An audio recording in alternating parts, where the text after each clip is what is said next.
Media సోదరులకు అందరికీ నమస్కారం. మనమంతా చూస్తూ ఉన్నాం, ఈ రాష్ట్రంలో ముఖ్యమంత్రి చంద్రబాబు నాయుడు గారి నాయకత్వంలో డైవర్షన్ పాలిటిక్స్ అనే సినిమాలో భాగంగా ఆయనే కథ, స్క్రీన్ ప్లే, డైరెక్షన్లో విడుదల వారీగా టీవీ సీరియల్లో ఏ విధంగా అయితే ఈ ఎపిసోడ్లు వస్తాయో, ఎపిసోడ్ 1, ఎపిసోడ్ 2, ఎపిసోడ్ 3 అనేసి ఆయన రాజకీయం కోసం, ఆయన స్వార్థం కోసం ఎప్పుడు ఎవరిని ఎలా వాడుకోవాలనో అలా వాడుకుంటూ నిత్యం ప్రజల్ని మభ్యపెట్టేటటువంటి ప్రయత్నాలు ఏ విధంగా చేస్తున్నాడో ఈ రాష్ట్రంలో మనం చూస్తూ ఉన్నాం. సహజంగా మనకు తెలుసు, నిజాలు బయటపడినప్పుడు నియంతలు హింసకే ప్రాధాన్యత ఇస్తారు. ఆ నిజాలకు సమాధానం చెప్పలేక హింసాయుతమైనటువంటి వాతావరణాన్ని ప్రేరేపించి తద్వారా అల్లర్లు సృష్టించి ఆ విషయాల మీదుగా ప్రజలను మభ్యపెట్టేటటువంటి ప్రయత్నాలు చేస్తూనే ఉంటారు. మనం చూస్తూ ఉన్నాం, ఈ రాష్ట్రంలో చంద్రబాబు నాయుడు గారు కావచ్చు, పవన్ కళ్యాణ్ గారు కావచ్చు, లేకపోతే కూటమి పార్టీలకు సంబంధించినటువంటి నాయకులంతా కావచ్చు, అధికారం రావడం కోసం లేనిపోని హామీలు ఇచ్చారు. అవి అమలు చేయలేక సూపర్ 6 అన్నారు, సూపర్ ఫెయిల్యూర్ అయినారు. అమరావతి రైతులకు న్యాయం చేయలా. ఇదే గతంలో ఈ కూటమి పార్టీలకు సంబంధించిన నాయకులంతా జగన్మోహన్ రెడ్డి గారి పైన ఏదో ఒక విధంగా బురద జల్లాలనే ప్రయత్నాలు చేస్తూనే ఉన్నారు, చేస్తూనే ఉన్నారు. వాళ్ళు చేసిన ప్రతిసారి కూడా అబాసు పాలు చేయాలనుకున్నటువంటి విధానాలన్నీ తిప్పికొట్టి వాళ్ళే అబాసు పాలు అవుతూ ఉన్నారు. దానికి సాక్షాత్తు ఎన్నికల ముందరేమో వాళ్ళు ఏమన్నారు, ల్యాండ్ టైటిల్ యాక్ట్ని జగన్మోహన్ రెడ్డి గారి పైన బురద జల్లని చూస్తే ఇవాళ అదే మంచిది అని వాళ్ళ నోట్లతోనే వాళ్ళు చెప్తున్నారు. 14 లక్షల కోట్ల రూపాయలు అప్పులైనాయని చెప్పారు. అదే అసెంబ్లీ సాక్షిగా వాళ్ళ నోటితోనే అది అబద్ధము అని నిరూపించినటువంటి పరిస్థితులు. ఇవాళ విశాఖ భూములకు సంబంధించినటువంటి కుంభకోణం బయటపడా, లేకపోతే విజయవాడలో వరదలు వస్తే వీటినన్నిటినీ ఈ ప్రయోగాలన్నీ చేసి ఫెయిల్యూర్ అవుతూ ఉంటే చివరికి దిగజారి సాక్షాత్తు తెలుగు రాష్ట్రాల్లోనే కాదు, ప్రపంచవ్యాప్తంగా కోట్ల మంది భక్తులు విశ్వాసంతో, నమ్మకంతో ఆ దేవదేవుడు వెంకటేశ్వర స్వామిని నమ్ముకున్నటువంటి భక్తులందరి మనోభావాల్ని దెబ్బతీసే విధంగా ఆ దేవుడిని సైతం వీళ్ళు రాజకీయాలకి వాడుకొని తన స్వార్థం కోసం, తన స్వలాభం కోసం, తన ఉనికి కోసం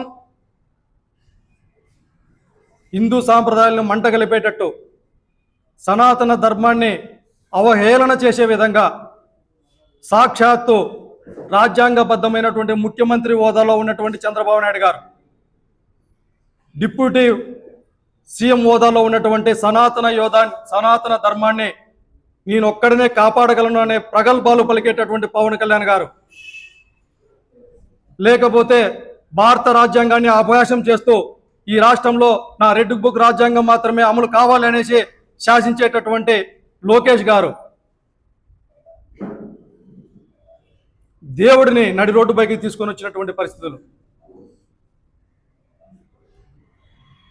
పవిత్రంగా భావించేటటువంటి లడ్డూలో ఒకరేమో జంతు కొవ్వు కలిసిందంటారు, మరొకరేమో పంది కొవ్వు కలిసిందంటారు. సుప్రీంకోర్టు ఏం ఆధారాలతో మాట్లాడారయ్యా మీరు రాజ్యాంగబద్ధమైనటువంటి పదవిలో ఉండి? ఇది మాట్లాడడం తప్పు అని చెప్పి స్వయంగా సుప్రీంకోర్టు ముట్టికాయలు వేసినా మారరు వీళ్ళు. వీరి హయాంలో బోలేబాబా సంస్థకు పర్మిషన్లు ఇచ్చింది వీరు, ఆరోపణలు చేసింది వీరు, శాంపుల్స్ నెయ్యిలో శాంపుల్స్ తీసింది వీళ్ళు, సిట్ నివేదికలో సిట్ ఇచ్చింది వీరు, అదేవిధంగా సిబిఐ ఎంక్వైరీకి వేసింది వీరు. అదేవిధంగా కేంద్ర ప్రభుత్వ ఆధీనంలోనే సంస్థలు సిబిఐ కావచ్చు, వీరందరూ కూడా ప్రసాదంలో జంతు కవులు కానీ ఇలాంటివి కలవలేదు అని చెబితే ఒక హిందూ భక్తుడిగా, దేవుడిని నమ్ముకున్నటువంటి వ్యక్తులుగా మేమైతే సంతోషపడుతున్నాం. అయ్యో వీళ్ళేమో కలిసిందన్నారు, రిపోర్ట్లలో కలవలేదని నిరూపితమైంది, దేవదేవుడా అని సంతోషపడతా ఉంటే చంద్రబాబు నాయుడు గారికి, టీడీపీ నాయకులకి, కూటమి ప్రభుత్వానికి బాధ కలుగుతుందా? ఇది ఎక్కడైనా చూశామా మనం? ప్రసాదంలో కల్తీ లేదు అని చెబితే సంతోషపడాల్సింది పోనిచ్చి బాధపడేటటువంటి పరిస్థితులు ఎక్కడైనా చూశామా? ఇవాళ ఈ రాష్ట్రంలో చూస్తూ ఉన్నాం. మన తెలుగు రాష్ట్రాల్లో ప్రాముఖ్యత పొందినటువంటి దేవాలయాన్ని మనమే కించపరుచుకునేటటువంటి నీచ సంస్కృతికి తెర లేపింది కూటమి ప్రభుత్వం కాదా? మరి ఎక్కడో పాపం చేశాం, 4 మాటలు తప్పు మాట్లాడాం, ప్రజల్ని మోసం చేశామే, మరి ఇప్పటికైనా బయటకు వచ్చింది, కనీసం బయటకు వచ్చి ప్రజలకు మాది తప్పు అయిపోయింది అని చెప్పి భక్తులకు, లేకపోతే ఆ వెంకటేశ్వర స్వామికి క్షమాపణలు ఏమైనా చెప్పారా? ఒక్కరంటే ఒకరు మాట్లాడరు. ఏ ఒక్కరు కూడా బయటకు వచ్చి ఈ సిబిఐ నివేదిక పైన మాట్లాడరు.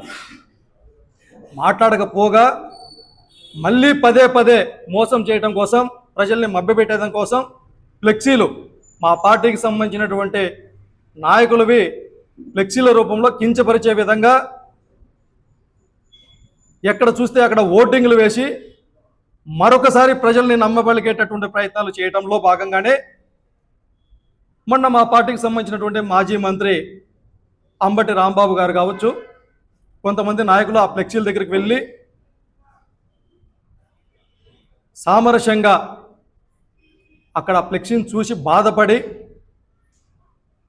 చట్టపరంగా ఇలాంటి ఫ్లెక్సీలు వేయటం తప్పు, దయచేసి వీటిని ఎవరైతే ఈ ఫ్లెక్సీలను వేశారో వారు తీసేయండి, 24 గంటల లోపల మీరు ఈ ఫ్లెక్సీలను తొలగించకపోతే మేమే వచ్చి ఆ ఫ్లెక్సీలను తొలగిస్తాం, చట్టపరంగా చర్యలు తీసుకోవాలని చెప్పి ఒక పక్క డిపార్ట్మెంట్ వారికి, ఒక పక్క ఫ్లెక్సీలు వేసినటువంటి వాళ్ళకి సూచించి న్యాయబద్ధంగా 24 గంటలు గడిచినప్పటికీ కూడా ఒక పక్క మా పార్టీకి సంబంధించినటువంటి కార్యక్రమాలు, ఎలాగూ చంద్రబాబు నాయుడు గారు చేయాల్సినంత పాపం అంతా చేసేశాడు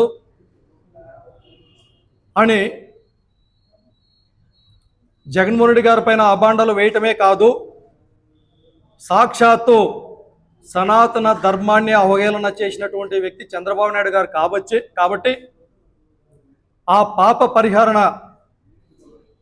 దిశగా రాష్ట్ర వ్యాప్తంగా వైఎస్ఆర్ కాంగ్రెస్ పార్టీ ఆధ్వర్యంలో జగన్మోహన్ రెడ్డి గారి నాయకత్వంలో మేమంతా కలిసి దేవాలయాల్లో పూజలు చేసి, మాతో పాటు చంద్రబాబు నాయుడు గారి కనుక మంచి జరగాల, ఆయనకు మంచి బుద్ధిని ప్రసాదించాలా, అధికారంలో ఉన్నాడు కదా 4 మంచి పనులు చేయాలా, అటువంటి బుద్ధి ప్రసాదించండి స్వామి అనేసి ఆ ఏడుకొండల వెంకటేశ్వర స్వామికి పూజలు చేస్తూ ఉంటే, ఒక పక్క హిందూ సాంప్రదాయాన్ని, సనాతన ధర్మాన్ని నమ్ముకున్నటువంటి భక్తులందరూ రోడ్డు మీదకి వచ్చి చంద్రబాబు నాయుడు పైన తిరుగుబాటు చేస్తూ ఉంటే చూసి ఓర్చుకోలేక, తట్టుకోలేక, ఏమి చేయాలో అర్థం కాక, ఎలాగో దీన్ని కూడా డైవర్షన్ చేసేస్తే సరిపోతుంది కదా, మనకి ఎలాగో అలవాటే కదా, నిత్యం డైవర్షన్ చేసుకుంటూ ప్రజలను మభ్యపెట్టేది అలవాటే కదా అని చెప్పి ఒక ప్రణాళిక రచించుకొని, అరే నిన్నేదో అంబటి రాంబాబు గారు ఆడేదో ఫ్లెక్సీల దగ్గర మాట్లాడిపోయినాడు కదా, ఎలాగో అతను ఈ రూట్లో వస్తాడు, ఆ ఫ్లెక్సీ దగ్గరికి వస్తాడు. మొత్తం అంతా రాష్ట్రంలో ఆలోచనలు సృష్టించేటట్టు ప్రణాళిక రచించేద్దామని చెప్పి మళ్ళా దాన్ని ఒక కథ, స్క్రీన్ ప్లే, డైరెక్షన్ ఈయన పోగానే అక్కడ వందల మంది అప్పుడే కట్టెలు తీసుకొని, రాడ్లు తీసుకొని, కాసుకొని అక్కడే కూర్చొని, అంటే ఈ అంశాలన్నిటిని డైవర్షన్ చేసేయాలా. స్వయంగా ఒకసారి ఆలోచిస్తే ఈ అమ్మ వందనాదేవి గారు, పెద్ద అమ్మ, ఫైర్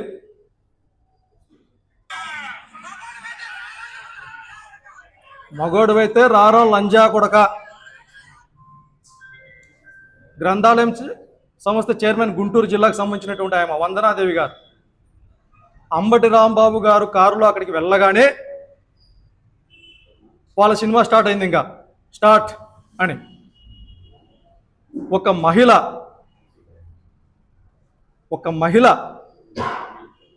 అంత నీచంగా మాట్లాడుతూ ఉంటే కొంతమంది కర్రలు, రాడ్లు తీసుకొని వచ్చి దాడులు చేస్తూ ఉంటే కారులో నుంచి కూడా దిగటానికి అవకాశం లేకపోతే తాను ఆవేశంలో ఒక మాట మాట్లాడినాడు. వాస్తవం, ఏ ఒక్కరు కూడా సమర్థించారు. కానీ ఆయన యొక్క అంబటి రాంబాబు గారి యొక్క క్యారెక్టర్ చూస్తే ఇంతకాలంలో ఎప్పుడు కూడా అతను వల్గర్గా మాట్లాడినటువంటి పరిస్థితులు లేదు. మరి తన తప్పును తను, ఇది తప్పేమో నేను ఈ విధంగా మాట్లాడమని చెప్పి స్వయంగా ప్రెస్ మీట్లో నేను ఆయనను చంద్రబాబు నాయుడు గారిని ఉద్దేశించి మాట్లాడలేదు, నా పైన విరుచుకుపడుతున్నటువంటి వాళ్ళ గురించి మాట్లాడాను, అయినప్పటికీ నా వయసులో ఆ మాట మాట్లాడడం తప్పే అని స్వయంగా అతనే మీడియా సమక్షంలో చెప్పాడు.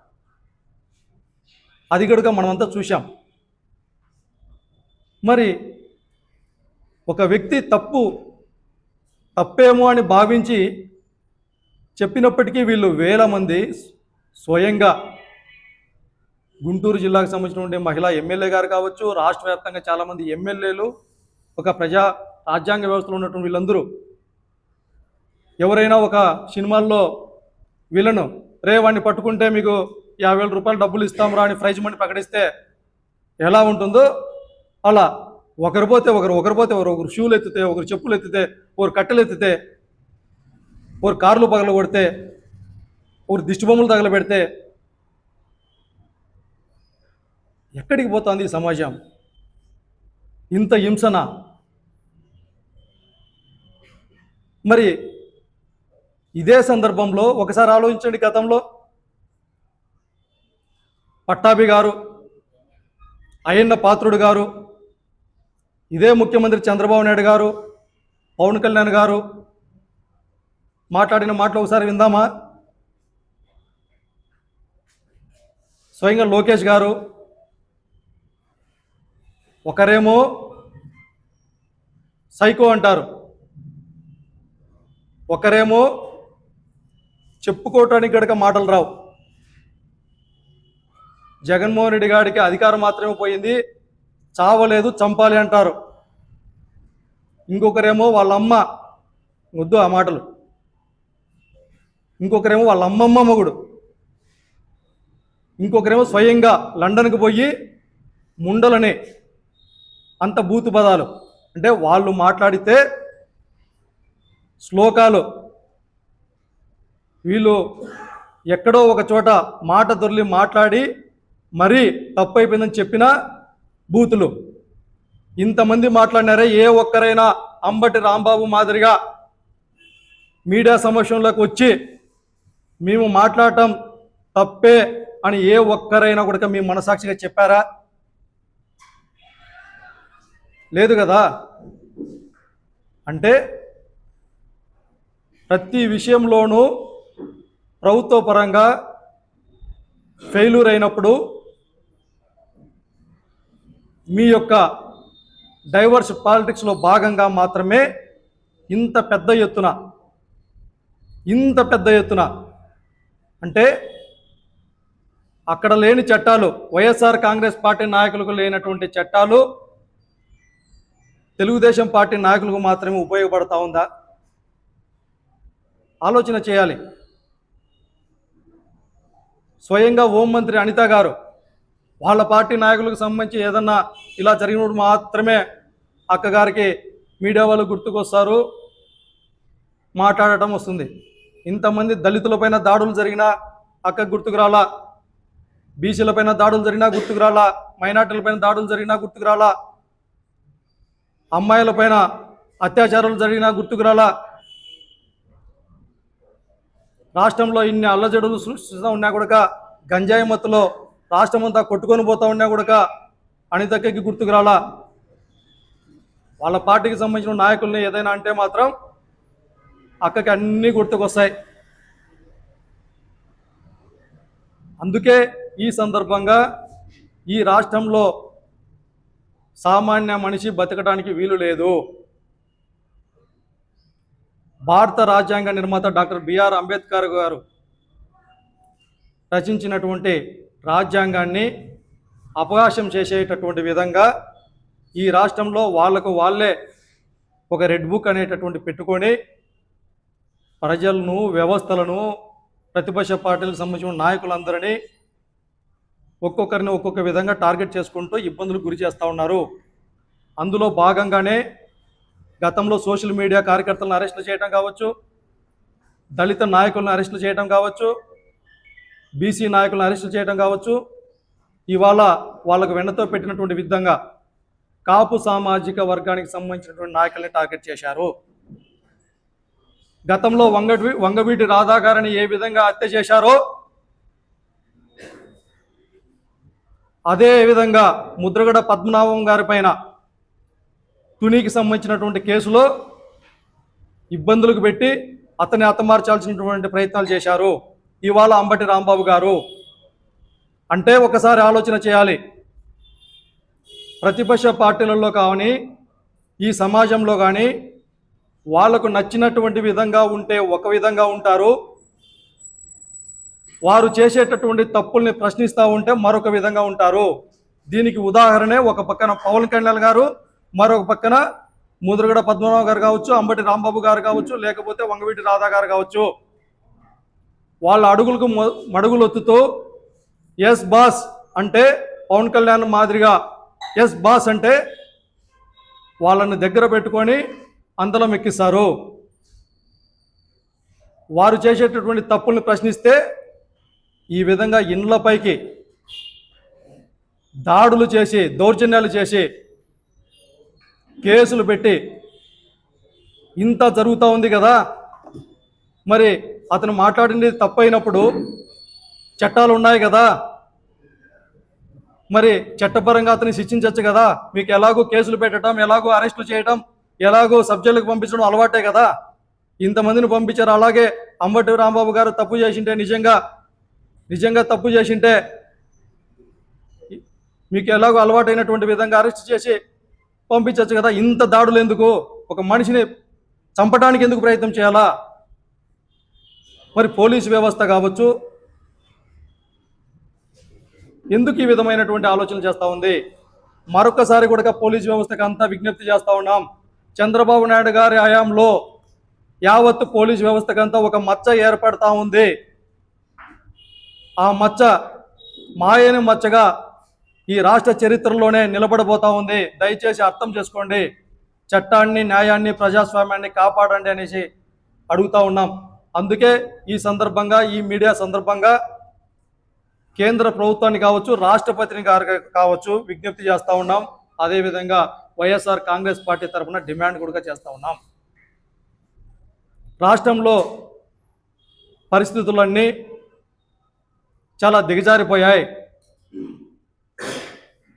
సాటి మనిషిని మనిషినిగా చూసేటటువంటి పరిస్థితులు ఈ రాష్ట్రంలో లేవు.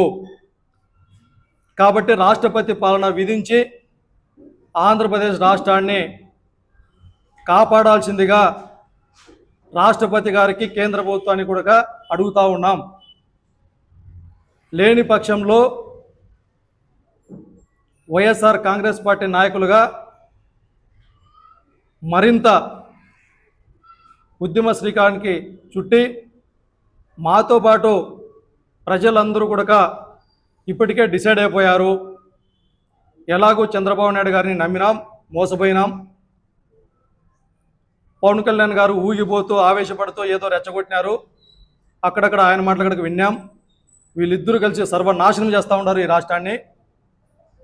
కాబట్టి జగన్మోహన్ రెడ్డి గారు మాత్రమే మనకు నిజమైనటువంటి నాయకుడు.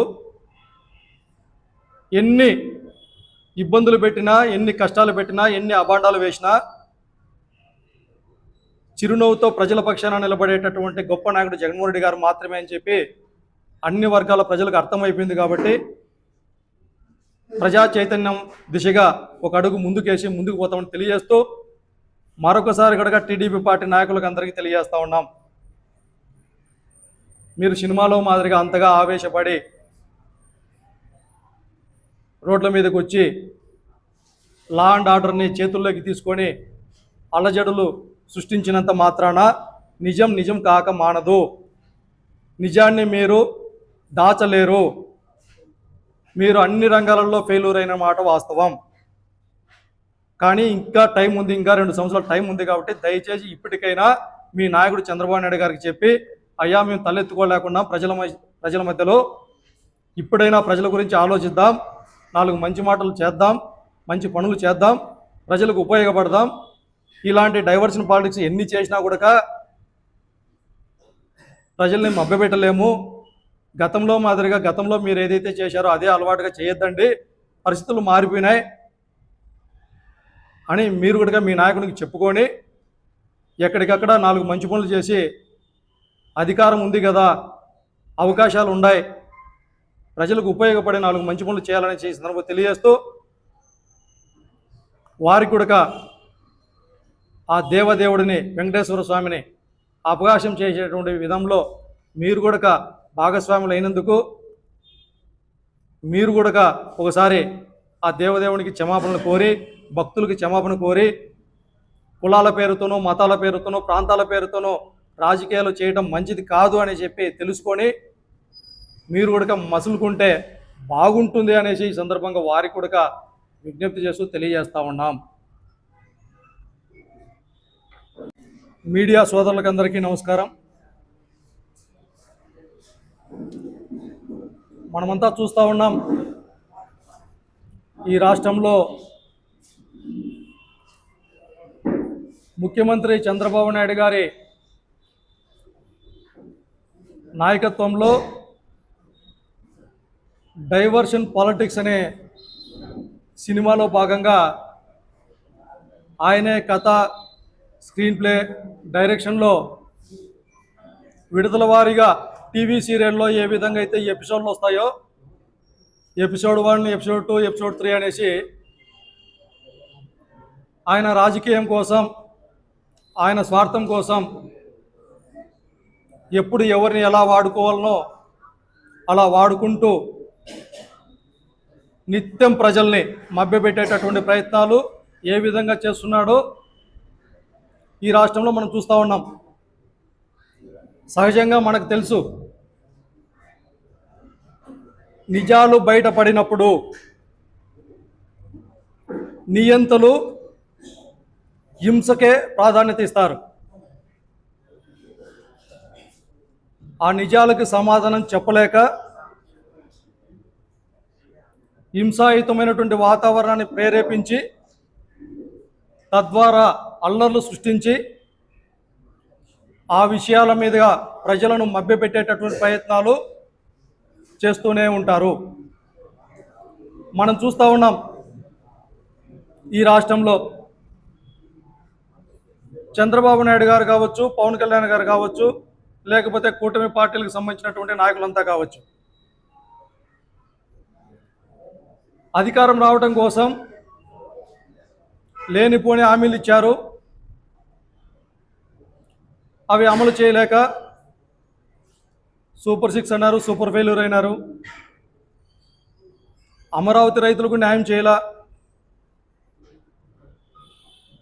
ఇదే గతంలో ఈ కూటమి పార్టీలకు సంబంధించిన నాయకులంతా జగన్మోహన్ రెడ్డి గారి పైన ఏదో ఒక విధంగా బురద జల్లాలని ప్రయత్నాలు చేస్తూనే ఉన్నారు, చేశారు, చేస్తూనే ఉన్నారు. వాళ్ళు చేసిన ప్రతిసారి కూడా అబాసు పాలు చేయాలనుకున్నటువంటి విధానాలన్నీ తిప్పికొట్టి వాళ్ళే అబాసు పాలు అవుతూ ఉన్నారు. దానికి సాక్షాత్తు ఎన్నికల ముందరేమో వాళ్ళు ఏమన్నారు, ల్యాండ్ టైటిల్ యాక్ట్ని జగన్మోహన్ రెడ్డి గారి పైన బురద జల్లని చూస్తే ఇవాళ అదే మంచిది అని వాళ్ళ నోట్లతోనే వాళ్ళు చెప్తున్నారు. 14 లక్షల కోట్ల రూపాయలు అప్పులైనాయని చెప్పారు. అదే అసెంబ్లీ సాక్షిగా వాళ్ళ నోటితోనే అది అబద్ధము అని నిరూపించినటువంటి పరిస్థితులు. ఇవాళ విశాఖ భూములకు సంబంధించినటువంటి కుంభకోణం బయటపడా, లేకపోతే విజయవాడలో వరదలు వస్తే వీటినన్నిటినీ ఈ ప్రయోగాలన్నీ చేసి ఫెయిల్యూర్ అవుతూ ఉంటే చివరికి దిగజారి సాక్షాత్తు తెలుగు రాష్ట్రాల్లోనే కాదు ప్రపంచవ్యాప్తంగా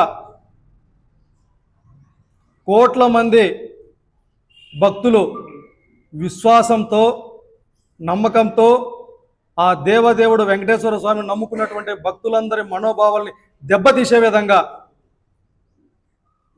ఆ దేవుడిని సైతం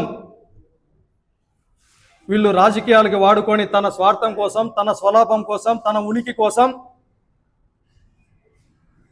హిందూ సాంప్రదాయాలను మంటగలిపేటట్టు సనాతన ధర్మాన్ని అవహేళన చేసే విధంగా సాక్షాత్తు రాజ్యాంగబద్ధమైనటువంటి ముఖ్యమంత్రి హోదాలో ఉన్నటువంటి చంద్రబాబు నాయుడు గారు, డిప్యూటీ సీఎం హోదాలో ఉన్నటువంటి సనాతన ధర్మాన్ని నేను ఒక్కడనే కాపాడగలను అనే ప్రగల్భాలు పలికేటటువంటి పవన్ కళ్యాణ్ గారు, లేకపోతే భారత రాజ్యాంగాన్ని అభయాసం చేస్తూ ఈ రాష్ట్రంలో నా రెడ్ బుక్ రాజ్యాంగం మాత్రమే అమలు కావాలి అనేసి శాసించేటటువంటి లోకేష్ గారు, దేవుడిని నడి రోడ్డు పైకి తీసుకొని వచ్చినటువంటి పరిస్థితులు, పవిత్రంగా భావించేటటువంటి లడ్డూలో ఒకరేమో జంతు కొవ్వు కలిసిందంటారు, మరొకరేమో పంది కొవ్వు కలిసిందంటారు. సుప్రీంకోర్టు ఏం ఆధారాలతో మాట్లాడారయ్యా మీరు రాజ్యాంగబద్ధమైనటువంటి పదవిలో ఉండి ఇది మాట్లాడడం తప్పు అని చెప్పి స్వయంగా సుప్రీంకోర్టు ముట్టికాయలు వేసినా మారరు వీళ్ళు. వీరి హయాంలో బోలేబాబా సంస్థకు పర్మిషన్లు ఇచ్చింది వీరు, ఆరోపణలు చేసింది వీరు, నెయ్యిలో షాంపుల్స్ తీసింది వీళ్ళు, సిట్ నివేదికలో సిట్ ఇచ్చింది వీరు, అదేవిధంగా సిబిఐ ఎంక్వైరీకి వేసింది వీరు. అదేవిధంగా కేంద్ర ప్రభుత్వ ఆధీనంలోనే సంస్థలు సిబిఐ కావచ్చు, వీరందరూ కూడా ప్రసాదంలో జంతు కవులు కానీ ఇలాంటివి కలవలేదు అని చెబితే ఒక హిందూ భక్తుడిగా, దేవుడిని నమ్ముకున్నటువంటి వ్యక్తులుగా మేమైతే సంతోషపడుతున్నాం. అయ్యో వీళ్ళేమో కలిసిందన్నారు, రిపోర్ట్లలో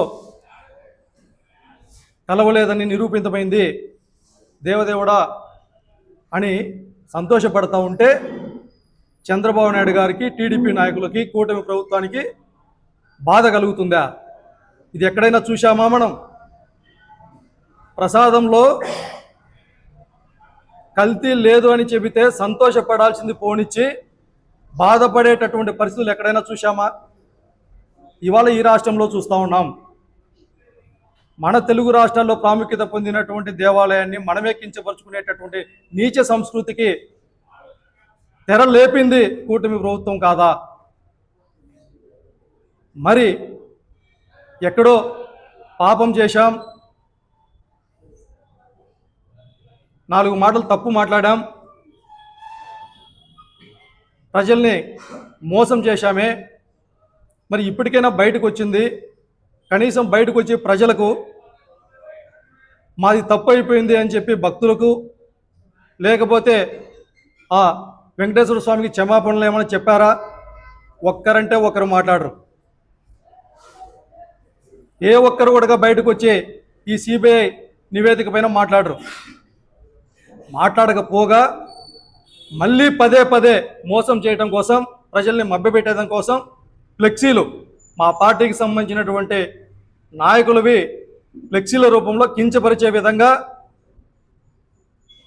ఎక్కడ చూస్తే అక్కడ ఓటింగ్లు వేసి మరొకసారి ప్రజల్ని నమ్మబలిగేటటువంటి ప్రయత్నాలు చేయడంలో భాగంగానే మొన్న మా పార్టీకి సంబంధించినటువంటి మాజీ మంత్రి అంబటి రాంబాబు గారు కావచ్చు, కొంతమంది నాయకులు ఆ ఫ్లెక్సీల దగ్గరికి వెళ్ళి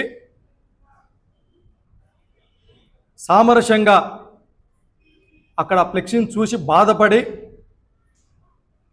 చట్టపరంగా ఇలాంటి ఫ్లెక్సీలు వేయటం తప్పు, దయచేసి వీటిని ఎవరైతే ఈ ఫ్లెక్సీలు వేశారో వారు తీసేయండి, 24 గంటల లోపల మీరు ఈ ఫ్లెక్సీలను తొలగించకపోతే మేమే వచ్చి ఆ ఫ్లెక్సీలను తొలగిస్తాం, చట్టపరంగా చర్యలు తీసుకోవాలని చెప్పి ఒక పక్క డిపార్ట్మెంట్ వారికి, ఒక పక్క ఫ్లెక్సీలు వేసినటువంటి వాళ్ళకి సూచించి న్యాయబద్ధంగా 24 గంటలు గడిచినప్పటికీ కూడా ఒక పక్క మా పార్టీకి సంబంధించినటువంటి కార్యక్రమాలు ఎలాగూ చంద్రబాబు నాయుడు గారు చేయాల్సినంత పాపం అంతా చేసేశాడు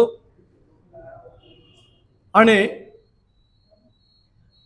జగన్మోహన్ రెడ్డి గారి పైన అభాండాలు వేయటమే కాదు, సాక్షాత్తు సనాతన ధర్మాన్ని అవహేళన చేసినటువంటి వ్యక్తి చంద్రబాబు నాయుడు గారు కాబట్టి ఆ పాప పరిహరణ దిశగా రాష్ట్ర వ్యాప్తంగా వైఎస్ఆర్ కాంగ్రెస్ పార్టీ ఆధ్వర్యంలో జగన్మోహన్ రెడ్డి గారి నాయకత్వంలో మేమంతా కలిసి దేవాలయాల్లో పూజలు చేసి మాతో పాటు చంద్రబాబు నాయుడు గారి కనుక మంచి జరగాల, ఆయనకు మంచి బుద్ధిని ప్రసాదించాలా, అధికారంలో ఉన్నాడు కదా 4 మంచి పనులు చేయాలా, అటువంటి బుద్ధి ప్రసాదించండి స్వామి అనేసి ఆ ఏడుకొండల వెంకటేశ్వర స్వామికి పూజలు చేస్తూ ఉంటే ఒక పక్క హిందూ సాంప్రదాయాన్ని సనాతన ధర్మాన్ని నమ్ముకున్నటువంటి భక్తులందరూ రోడ్డు మీదకి వచ్చి చంద్రబాబు నాయుడు పైన తిరుగుబాటు చేస్తూ ఉంటే చూసి ఓర్చుకోలేక తట్టుకోలేక ఏమి చేయాలో అర్థం కాక ఎలాగో దీన్ని కూడా డైవర్షన్ చేసేస్తే సరిపోతుంది కదా, మనకి ఎలాగో అలవాటే కదా, నిత్యం డైవర్షన్ చేసుకుంటూ ప్రజలను మభ్యపెట్టేది అలవాటే కదా అని చెప్పి ఒక ప్రణాళిక రచించుకొని, అరే నిన్నేదో అంబటి రాంబాబు గారు ఆడేదో ఫ్లెక్సీల దగ్గర మాట్లాడిపోయినాడు కదా, ఎలాగో అతను ఈ రూట్లో వస్తాడు, ఆ ఫ్లెక్సీ దగ్గరకు వస్తాడు, మొత్తం అంతా రాష్ట్రంలో ఆలోచనలు సృష్టించేటట్టు ప్రణాళిక రచించేద్దామని చెప్పి మళ్ళా దాన్ని ఒక కథ, స్క్రీన్ ప్లే, డైరెక్షన్ ఈయన పోగానే అక్కడ 100 మంది అప్పుడే కట్టెలు తీసుకొని రాడ్లు తీసుకొని కాసుకొని అక్కడే కూర్చొని, అంటే ఈ అంశాలన్నిటిని డైవర్షన్ చేసేయాలా. స్వయంగా ఒకసారి ఆలోచిస్తే ఈ అమ్మ వందనాదేవి గారు పెద్ద అమ్మ ఫైర్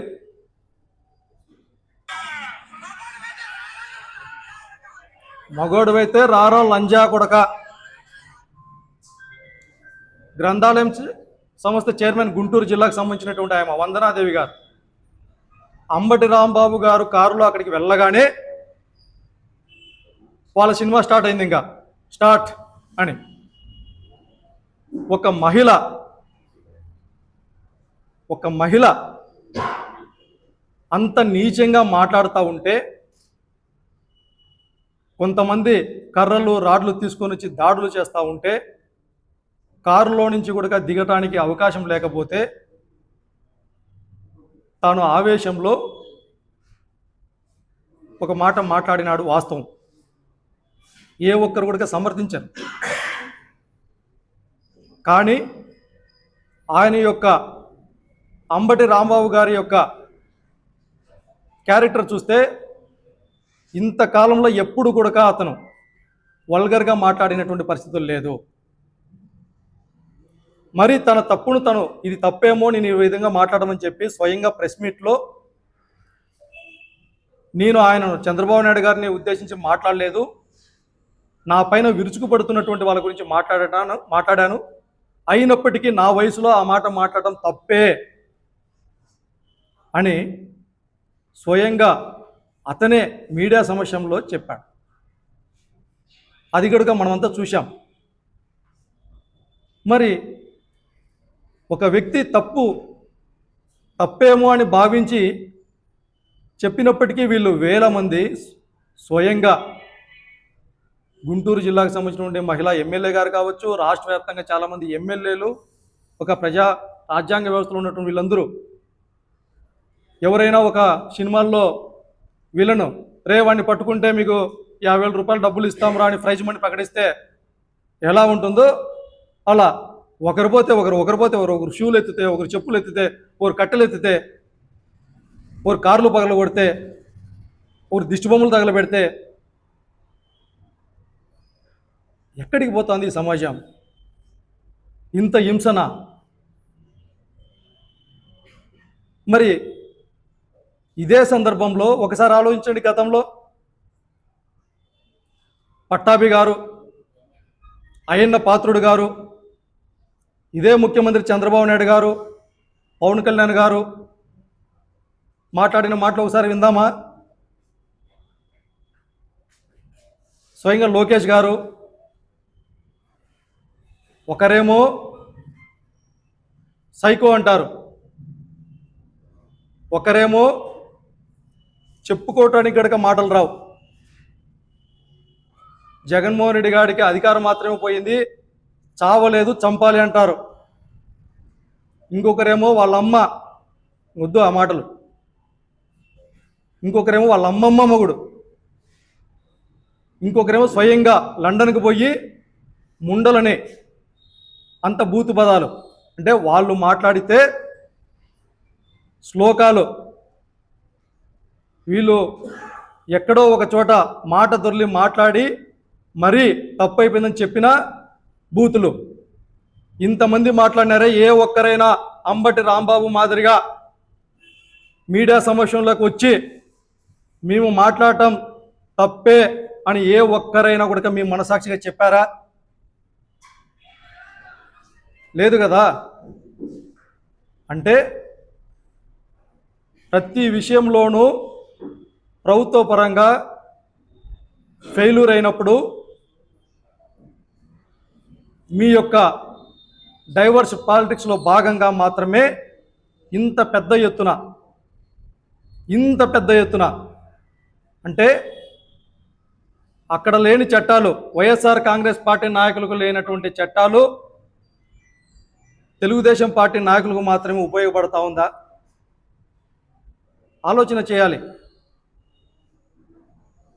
స్వయంగా హోంమంత్రి అనిత గారు వాళ్ళ పార్టీ నాయకులకు సంబంధించి ఏదన్నా ఇలా జరిగినప్పుడు మాత్రమే అక్కగారికి మీడియా వాళ్ళు గుర్తుకొస్తారు, మాట్లాడటం వస్తుంది.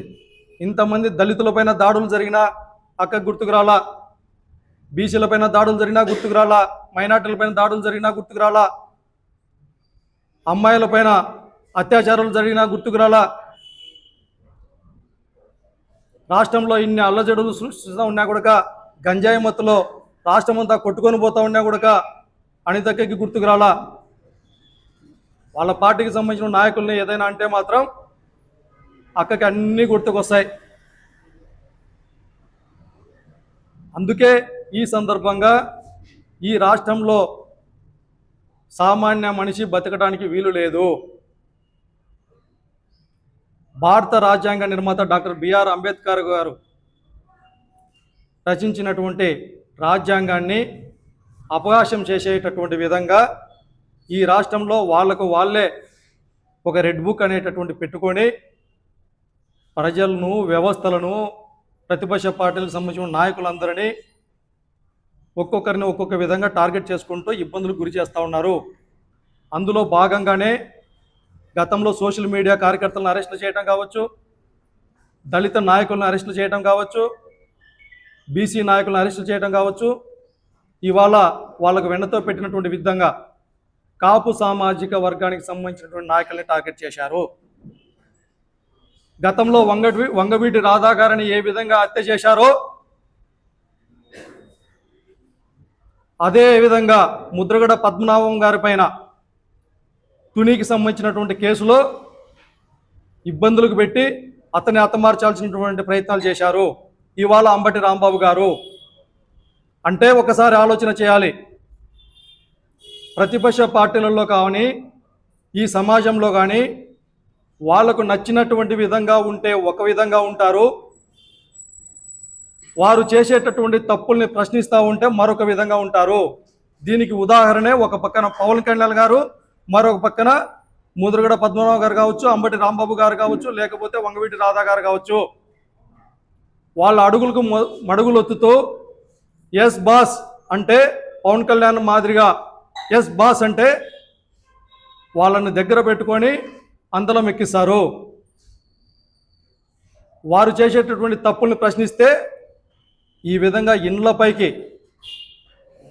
దాడులు చేసి, దౌర్జన్యాలు చేసి, కేసులు పెట్టి ఇంత జరుగుతూ ఉంది కదా.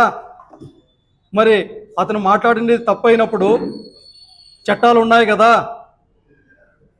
మరి చట్టపరంగా అతన్ని శిక్షించవచ్చు కదా. మీకు ఎలాగో కేసులు పెట్టడం, ఎలాగో అరెస్టులు చేయడం, ఎలాగో సబ్జెక్టులకు పంపించడం అలవాటే కదా. ఇంతమందిని పంపించారు. అలాగే అంబటి రాంబాబు గారు తప్పు చేసింటే, నిజంగా తప్పు చేసింటే మీకు ఎలాగో అలవాటైనటువంటి విధంగా అరెస్ట్ చేసి పంపించవచ్చు కదా. ఇంత దాడులు ఎందుకు? ఒక మనిషిని చంపడానికి ఎందుకు ప్రయత్నం చేయాలా? మరి పోలీసు వ్యవస్థ కావచ్చు ఎందుకు ఈ విధమైనటువంటి ఆలోచనలు చేస్తూ ఉంది? మరొకసారి కూడా పోలీసు వ్యవస్థకు అంతా విజ్ఞప్తి చేస్తూ ఉన్నాం. చంద్రబాబు నాయుడు గారి హయాంలో యావత్తు పోలీసు వ్యవస్థకంతా ఒక మచ్చ ఏర్పడతా ఉంది. ఆ మచ్చ మాయని మచ్చగా ఈ రాష్ట్ర చరిత్రలోనే నిలబడబోతా ఉంది. దయచేసి అర్థం చేసుకోండి. చట్టాన్ని, న్యాయాన్ని, ప్రజాస్వామ్యాన్ని కాపాడండి అనేసి అడుగుతా ఉన్నాం. అందుకే ఈ సందర్భంగా, ఈ మీడియా సందర్భంగా కేంద్ర ప్రభుత్వాన్ని కావచ్చు, రాష్ట్రపతిని కావచ్చు విజ్ఞప్తి చేస్తూ ఉన్నాం. అదేవిధంగా వైఎస్ఆర్ కాంగ్రెస్ పార్టీ తరఫున డిమాండ్ కూడా చేస్తూ ఉన్నాం. రాష్ట్రంలో పరిస్థితులన్నీ చాలా దిగజారిపోయాయి. సాటి మనిషినిగా చూసేటటువంటి పరిస్థితులు ఈ రాష్ట్రంలో లేవు.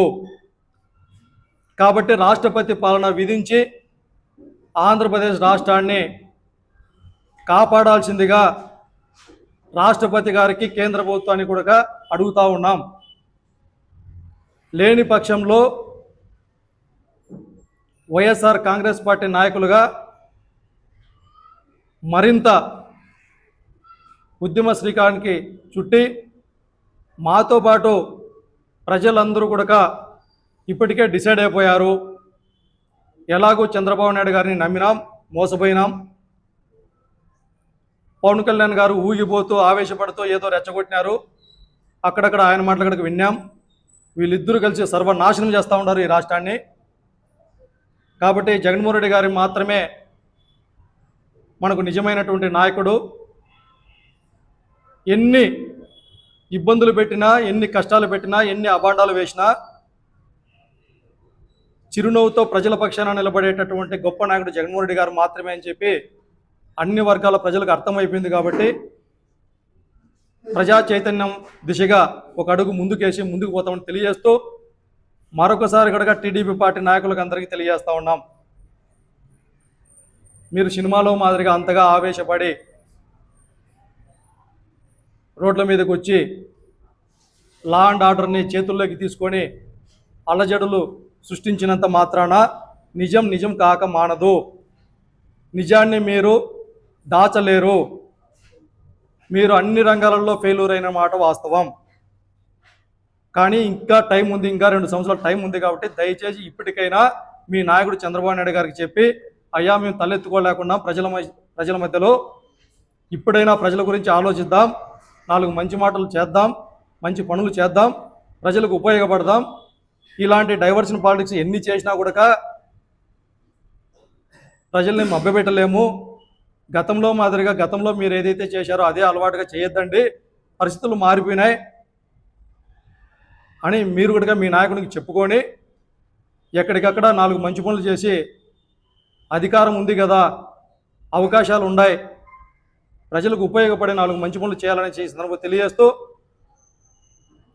వారికి కూడా ఆ దేవదేవుడిని వెంకటేశ్వర స్వామిని అవకాశం చేసేటువంటి విధంలో మీరు కూడా భాగస్వాములు అయినందుకు మీరు కూడా ఒకసారి ఆ దేవదేవునికి క్షమాపణలు కోరి, భక్తులకి క్షమాపణ కోరి, కులాల పేరుతోనో, మతాల పేరుతోనో, ప్రాంతాల పేరుతోనో